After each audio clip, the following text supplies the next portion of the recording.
আপনারা সবাই দোয়া করবেন। তার এখানেই জীবন শুরু হয়েছে, এখানেই শেষ। সবাই দোয়া করবেন।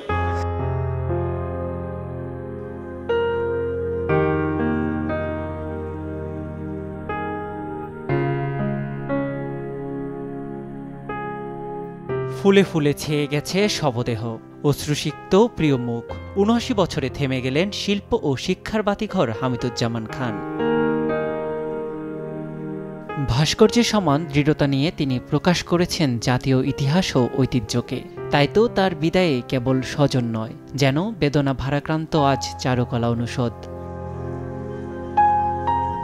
বেলা ৩:৩০টায় মরদেহ নিয়ে আসা হয় দীর্ঘদিনের কর্মস্থল চারুকলায়। একে একে ফুল দিয়ে শ্রদ্ধা জানান সহকর্মী, শিক্ষার্থী, ঢাকা বিশ্ববিদ্যালয়ের বিভিন্ন অনুষদ ও সাংস্কৃতিক সংগঠন। দীর্ঘদিনের অসুস্থতা আর শেষ সময়ের স্মৃতি স্মরণ করে কান্নায় ভেঙে পড়েন স্ত্রী আইভি জামান। সব টেস্টের উপর থাকতো, কোনো অসুখ ছিল না। হঠাৎ করে টেস্ট করতে যেয়ে তাকে ভর্তি করা হলো। আপনারা সবাই দোয়া করবেন। তার এখানেই জীবন শুরু হয়েছে, এখানেই শেষ। সবাই দোয়া করবেন। বরেণ্য এই শিল্পীর বিদায়ে শোকাহত সংস্কৃতিজনেরা। কেবল ভাস্কর্য নির্মাণে নয়, স্বাধীনতা পরবর্তী বাংলাদেশে ইতিহাসকেন্দ্রিক শিল্পচর্চার প্রসারে যেমন ভূমিকা রেখেছেন, তেমন তৈরি করেছেন হাজারো ছাত্র। প্রচুর কাজ করতে, যেটা আমরা ছাত্র জীবনেও দেখেছি, তারপর তার কর্মজীবনেও দেখেছি। প্রতিটি ওয়ার্কশপে পার্টিসিপেট করতেন। যদি বলি আমরা ফিলোসফি অফ আর্ট, ওনার কাছে যেটা ছিল সেটা আমরা নিতে পারিনি আর কি, এবং এত তাড়াতাড়ি উনি আমাদের থেকে চলে যাবেন সেটাও আমরা জানি না।